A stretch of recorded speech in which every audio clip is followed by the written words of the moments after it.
బడ్జెట్లో ఇంతవరకు హిస్టరీలో 2 లక్షలు 3 లక్షలు ఇన్కమ్ ట్యాక్స్ ఉన్నదాన్ని 12,75,000 ఎప్పుడైతే రిలీఫ్ ఇన్కమ్ ట్యాక్స్ రిలీఫ్ ఇవ్వడం జరిగిందో దానికి అనుగుణంగా ఢిల్లీలో మొన్ననే గెలుపు తథ్యమైంది.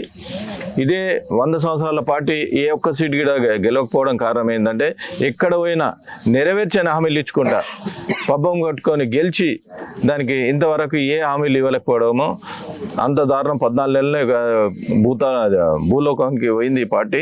అందుకోసానికి ప్రజలందరూ వాళ్ళకి బుద్ధి చెప్పాలంటే ఎమ్మెల్సీ దాంతో ఓటుతోనే బుద్ధి చెప్పాలని ప్రతి ఒక్కరు ఖచ్చితంగా నిర్ణయంతో ఉన్నారు.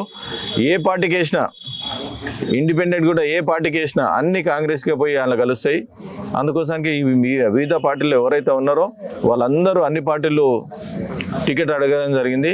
అందరూ కాంగ్రెస్ పార్టీ టికెట్ అడగడం జరిగింది, మళ్ళీ ఇండిపెండెంట్ నిలవడం జరిగింది. ఒకటి మీరు ఆలోచించాలి, ప్రశ్నించే గొంతు కోసానికి మీరు ఓటు వేయాలంటే భారతీయ జనతా పార్టీ. విద్యార్థులను మోసం చేశారు, యువతను మోసం చేశారు, రైతులను మోసం చేశారు, మరి ఆడపడుచులను మోసం చేసిన పార్టీ ఏదంటే కాంగ్రెస్ పార్టీ. దీనికి అనుగుణంగా బుద్ధి చెప్పాలంటే భారతీయ జనతా పార్టీ. అంజిరెడ్డికి మొదటి స్థానం ఓటేసి గెలిపించాలని ప్రతి ఒక్కరు కోరుతా ఉన్నాను. వాకర్స్ కూడా చాలా ఎంత 99% ప్రతి ఒక్కరు సంతోషం వ్యక్తం చేస్తూ ఉన్నారు.